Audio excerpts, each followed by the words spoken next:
Hi everyone, my name is Lexi Campanella and this is my Applications of Tech project for ITC 5330 at App State. I did my project on Google Classroom, so I made a high school geography class on here. I have every part of this class listed in order of how they're supposed to be opened. So I will start off with the first tab labeled Student Goals. So the two main questions that I'm hoping each student can confidently answer by the end of this unit is, what does physical geography mainly focus on and what does human geography mainly focus on? From those two questions, I made the learning goals, which are students will identify what areas of geography classify as either physical or human. Students will explore other areas of the world and its physical geographies. Students will understand how the demographic transition model works, which is also known as the DTM. Students will draw conclusions from looking at a population pyramid, and students will understand basic functions of constructing a map. So the class info is as follows. So the class content in this virtual classroom so far is just the intro unit for physical and human geography. So I did lay out the classwork in order as mentioned, so hopefully students would open this in order in each topic from top to bottom.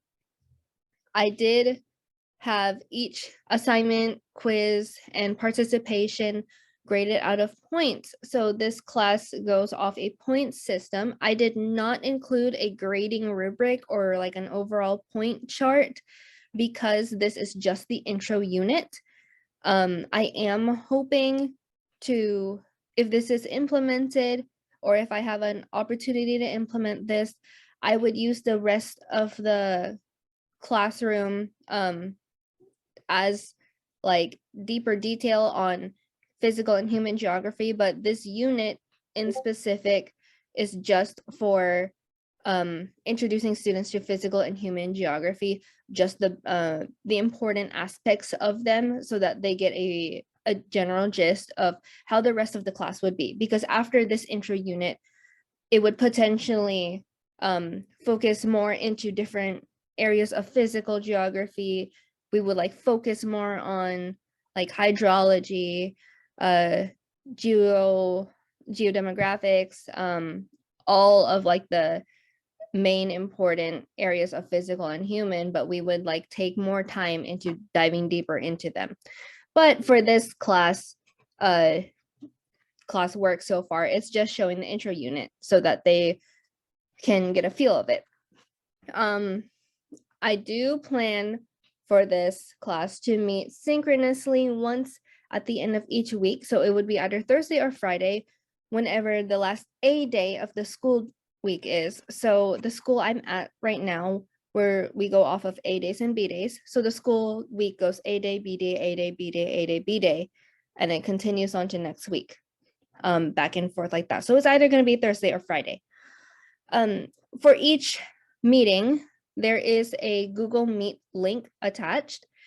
So Google Meet is a similar platform to Zoom. It works very similar. There's a chat option. I can split students into breakout rooms. I can record Google meetings. It's very similar.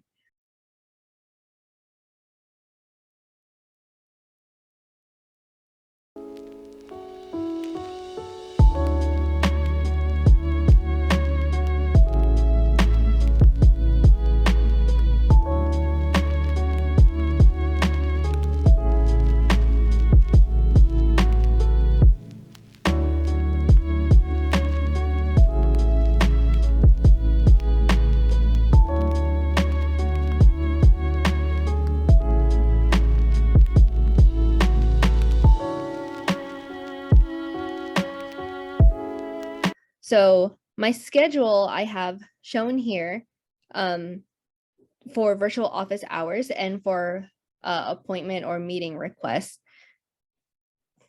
So after this intro information on the class, I have the introduction topic. So I start off by asking students a question. Tell me the first 5 things that come to your mind when I say geography. So students will be able to comment the first 5 things that they know when they hear the word geography. Do they think of maps? Do they think of weather? Do they think of mountains? Do they think of countries? This would allow me just to see like how their minds interpret the word geography and what they know so far. So after this, I asked them to review the below material. There's 3 brief articles or informatives that introduce the main difference between physical geography and human geography and different areas in each category. So like we can look at, for example, this page, human geography and physical geography. So they talk about the division, how physical looks at natural processes of the earth, its physical content, and human geography looks more at the impact and behavior of people. So this is more like cultural factors, traditional factors, language, landscapes ish, like how land is used. I'm sorry, I meant how land is used. That's more what human geography is. Historical geography, how population divides, that's human. Physical geography, glaciology, biogeography, climatology. So these like few articles help introduce students to that division. So it gets them to understand that. And after that material, I would ask them to write a 1 to 2 page paper, 100 points of their grade. So this paper asks for an area of physical and human geography that they're familiar with, and an area of physical and human geography that they're interested in. And to please include a brief description of each area, why they picked it, and how they're more familiar with those areas. So after this first week, at the end of it, we would have the first class meeting on January 7th. So this is a Monday, Wednesday, Friday week. This class meeting is 50 points graded on the participation. So in the first class meeting, I plan to divide them into groups of 3. Typical high school classes at the school I'm in have between like 20 and 25 people. So here in this meeting, I would discuss the contents of the paper that was due on Wednesday with each other. So into their groups of 3. And then after that discussion, after that time allotment for discussing, I would bring us all back into a class and provide a Google Slides document for each group will be assigned 1 slide to create a table or chart of the areas of geography that they discuss. So I want them to include similarities, comparisons, examples, the familiarities, experiences they've discussed with each other on the areas of geography they talked about as a group. So here is that Google Slides document. So it's just that group activity. Each group would have their own slide to talk about, and they would write what their group talked about. So that's the first class meeting. The next week is on physical geography. This is a Tuesday, Thursday week. So I have the material on learning about physical geography here. I have an 11-minute YouTube video. This is by Crash Course. When I do field work, I always take photos.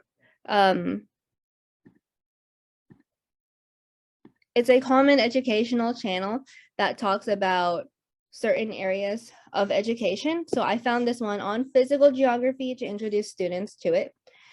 And then 2 links that talk about the sub-branches or the different areas of physical geography, a little more so than the ones that just introduced the division from the introduction materials.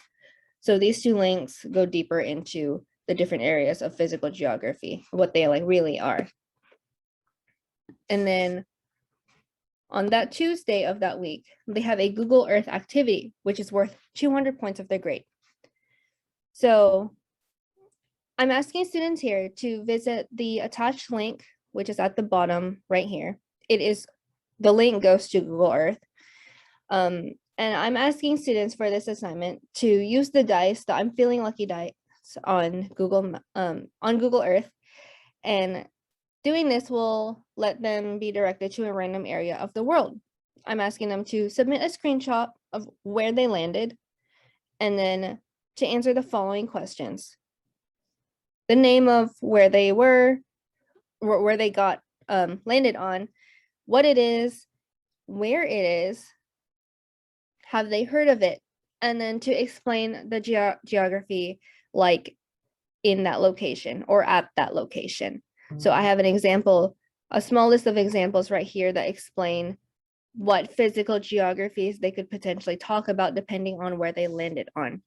And I have an example prompt of questions they may answer here, depending on like where they landed, discuss all the areas of physical geography that apply. So if they landed on a body of water, they can look up or they can do research on that location's hydrology. Like, is it a lake? Where's the lake's water coming from? Is it a lake that like has water coming from the Pacific Ocean, Atlantic Ocean? They may also discuss the biogeography. Is it near a city? So if it is, you can say, okay, there's human population. Or if it's like farther from a city, okay, what kinds of like animals are around that specific area? And then there's like a few more, but I'm asking them to only like to be flexible on like these questions. They don't have to be very specific. They don't even have to be the ones that I have prompted up here. And I'm asking them to reflect on at least 3 different areas of physical geography. So for example, we can go to Google Earth here and let it load up for a second. Okay, so the I'm feeling lucky dice is here on the left side. Clicking that would bring me to a random point in the world. So this is a mountain pass in Italy. So I would ask the students to submit a screenshot of this screen of what they landed on in Google Earth. And then so you can see this mountain pass is obviously near a mountain region right here. So they may talk about hydrology, they may talk about geomorphology, because it's about landforms, and a third or fourth different type of physical geography, just the research on this particular area. So that's this activity. And then on the Thursday of that week, we would have the class meeting worth 50 points of their grade based on participation. And this class meeting would discuss the Google Earth assignment and do a walkthrough of one as a class. And after that, we would split into breakout rooms of 2 or 3 per group to share the assignments with each other. At the end of this time allotment of discussing the Google Earth assignments, I do have a short quiz on physical geography. So let me see that. Oh, and there is the meeting link at the bottom of this subtopic right here. So the quiz for physical geography, 100 points, is a formal assessment to see how much did the students learn from the content, material, and the activity. So this quiz is due at the end of the class. I give them the last 30 minutes of class to do it. It's only 10 questions. So I can pull that up right here. It would be their school email. And then I have 10 questions. It is randomized. So every time this quiz is pulled up, the questions will be in a different order. Explain your favorite area of physical geography without mentioning the name of it. Marine biology is important to know for this area of physical geography. So I do have these questions right here, short answer questions. They are beginner to intermediate level questions after reading the material and doing the activity. These should be pretty easy for the students, easy to medium, I would say. But it's mainly to test what they know or see what they know after doing that material. And I would use these quizzes to guide how much more do I need to teach in the physical geography unit alone later on after this intro unit. So if physical geography quiz results showed that students had weaker knowledge than like the human geography quiz, then I would like make the physical geography unit after this intro unit more like intense and take more time on like making sure students understand the content. So there's that short 10-question quiz. After physical geography, we have a Monday, Wednesday, Friday week on human geography. So I have the material right here. I have 4 different links on what are the themes of different human geography areas and a 10-minute video by that same channel on what is human geography. So on the Monday of that week, we have a Jamboard assignment worth 100 points of your grade. So I asked students to participate in the Jamboard that's linked below, and for them to please include at least 2 items to each slide. It could be a sticky note or an image. Asked to use Google image search, which is the least complex way to add an image there. I do have the first 2 slides are an example. So if I say urban cities, I want them to include sticky notes or a picture of what they think of when they hear urban cities or what connects with urban cities. So Seattle, Orlando, Dallas, Los Angeles, and then 2 like main like skyscrapers that everyone is familiar with. So when I say France, what are different human geographical things when you hear France? So Bastille Day, that's if I said that right, it's a French holiday. So that is a cultural factor, which is under human geography. You think of many people greet with like cheek kisses. That's like a cultural or traditional French factor. The population. So the population is over 67 million in France. In France, most people are also Catholic. That's religion. So all human activity that falls under human geography. And those are the kind of things I'm looking for in these slides. So those are the 2 examples I have.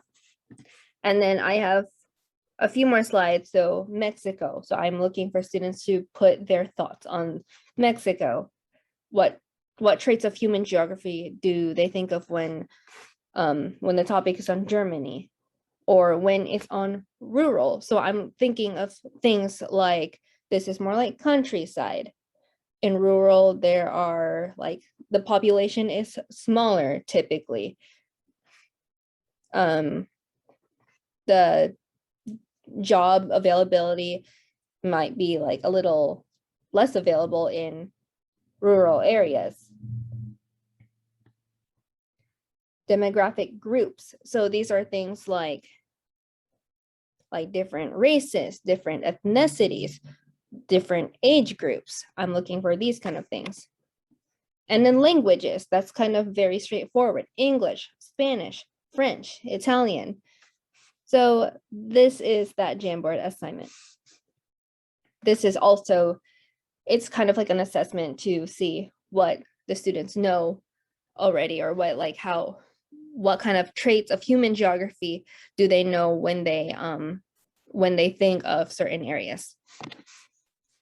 And then on the Wednesday of this week, I have the DTM and population pyramid. So DTM again is demographic transition model.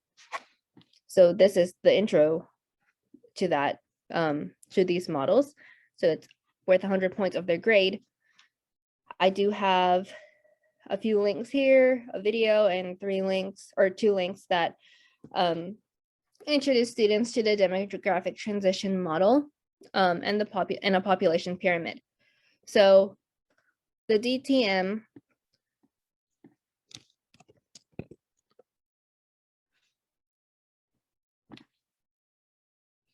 so this is the demographic transition model, as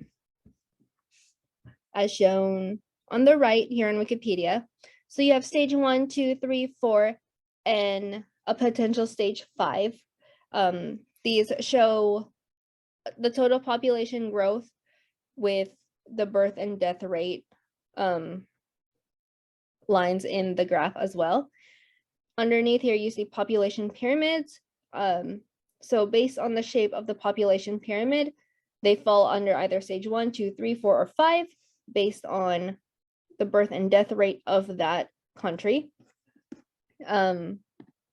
So, where's my class? Okay. So these 2 links in the video kind of introduce students to what that exactly is and how it works. I do have a Google Docs assignment for them to complete. So they would analyze the population pyramids below. What stage do they think that this country is under from the demographic transition model, and what can they conclude about from looking at them? So I have 1, 2, 3, 4. So one thing you conclude from like this one, for example, this country, you can say they have a high birth rate, high death rate, and there's more males than females in the population. So those kind of things. Below shows China's population pyramids from 3 different years, discuss conclusions drawn from each pyramid and the changes over time. So why do they think there's a big difference in the shape of each pyramid? How has China moved through the demographic transition model over time? So 1975, this was China's demographic transition model, or I'm sorry, their population pyramid. They had a high-ish birth rate and death rate as well. But then in 1985, the birth rate decreased by 2%, and the population went, or I'm sorry, the death rate was still kind of high, but you can see the difference from 1975 to 1985. You see this age group right here going up, but it doesn't get replaced. So the birth rate decreases here. And then in 2021, you see this whole population right here, you see them age up here. That's why there's that a higher increase in population up here than there is over here. So things you can say is China's one-child policy that was implemented in 1980. Do you see the difference between 1975 and 1985? The birth rate decreases by 2%. And then you see the birth rate decreasing over time as well. You can see that the death rates have, or people tend to live a little longer in 2021. And one thing you can say about that is more availability of, I don't know if China has allowed birth control, but better health availability, health equipment in China has been available in 2021 versus 1985. So that allows longer living for people in China, which is why the people have aged longer, been able to age longer, as shown in this population pyramid. So there's that assignment. And then for the Friday of that week, we have that class meeting right here, 50 points of their grade based on participation. So over this class meeting, we're going to go through the Jamboard responses and potentially add more, depending on what students have put. We can probably discuss a few other countries that are have similar cultures and traditions.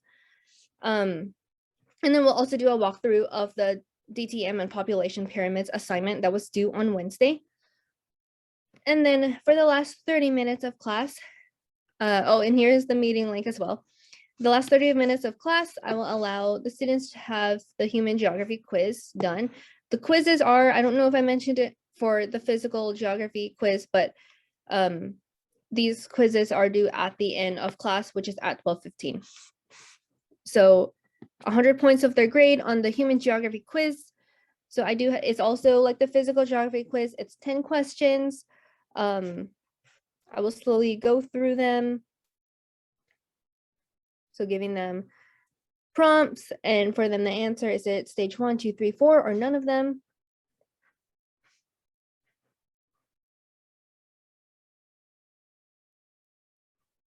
Analyzing population pyramids, drawing conclusions from them, and matching them with what stage in the DTM would they fall under. So there's that human geography quiz. Similarly with the physical geography quiz, it would help me understand how much have they learned from this content, and it helps me determine how I need to plan human geography unit later on in this class.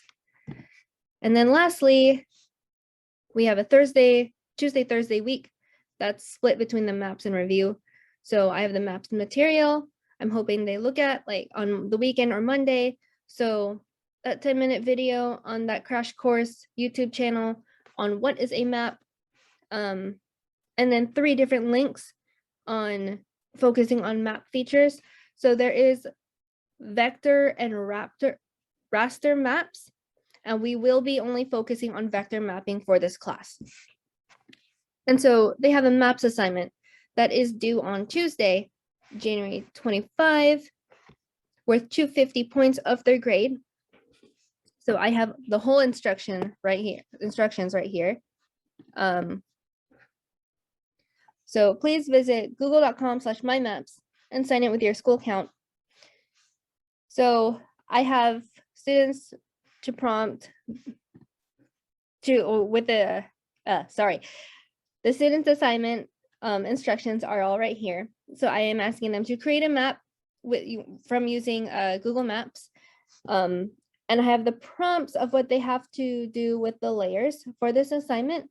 And I do allow some customization on it. So this is here I explain the functions of Google Maps, so they know how it works, how what they're supposed to click on and what each thing does for them to be able to do this assignment. I do mention please label their layers and their points or lines, otherwise they'll lose points on this assignment. And then these are the instructions. So there's layer 1, 2, 3, 4, 5, 6, and then optional layers. Let me pull that up. Oh, I'm sorry. And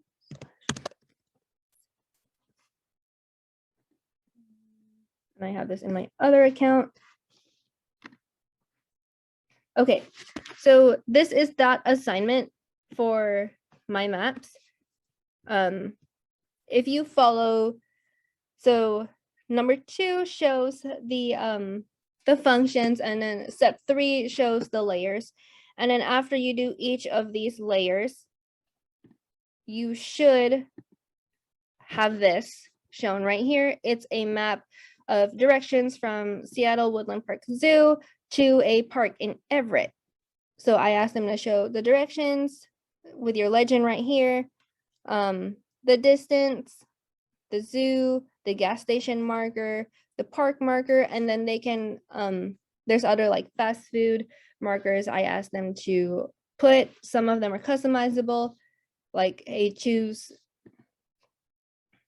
like 2 to 5 more markers of your favorite fast food places that's around the area. And then like find a Taco Bell that's closest to that Haworth Park. So there will be a few options. I'm going to see which closest one they find. But yes, that's that assignment. And then the submission would be sharing the link. So you would do share here under the legend, and then taking that link and submitting it here. in the class. So there's that My Maps.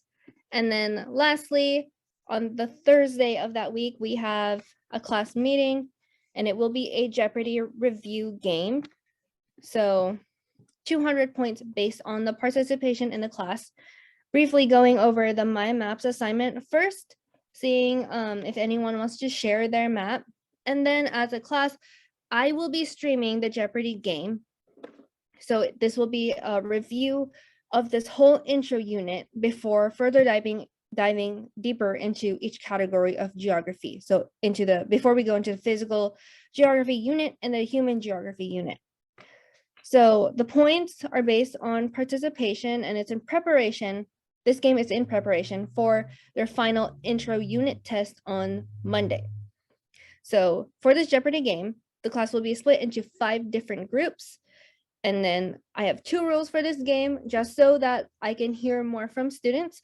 If your group answers correctly, your group may pick another question as it is in the regular Jeopardy game. Each question your group picks must be from a different column within 1 turn. So if group 1 answers a question correctly from the second column, they cannot choose another question from that second column for that turn.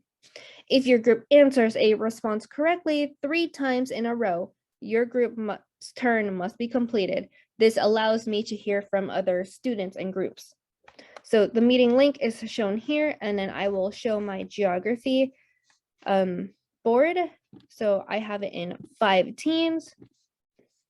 So I'm not going to go over each question, but I have the categories as areas of physical geography, the demographic transition model, physical or human geography, countries, and deeper thinking. So I can go areas of physical geography for 200. Erosion is a big part of this area of physical geography.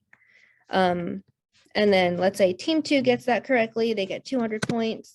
It would be geomorphology.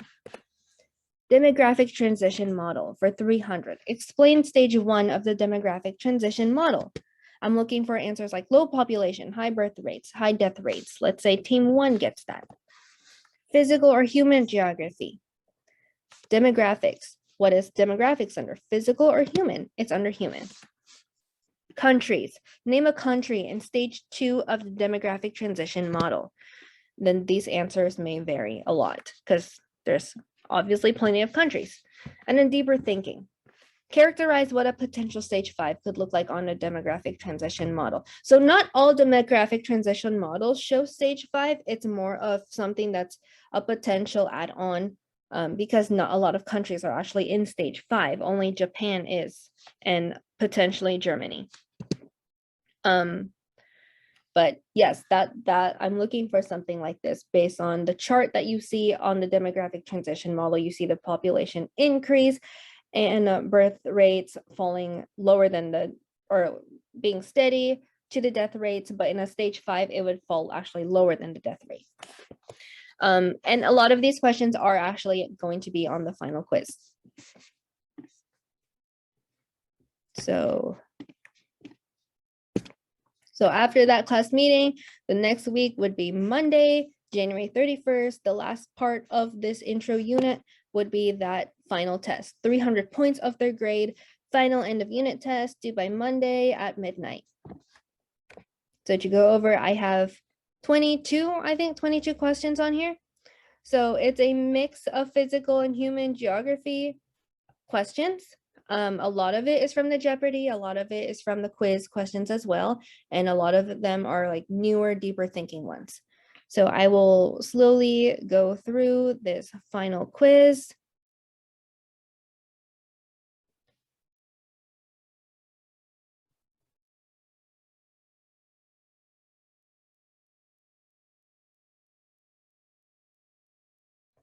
And again, these quizzes, including this one, they're all randomized. So every time they're opened, the questions are in a different order.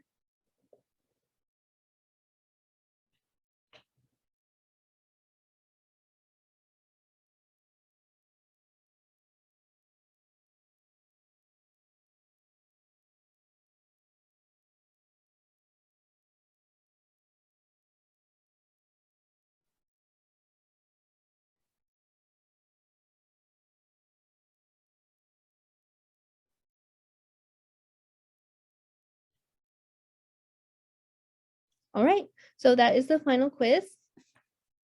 And that concludes the intro unit in physical and human geography that I have set up in this Google Classroom. Thank you so much for watching.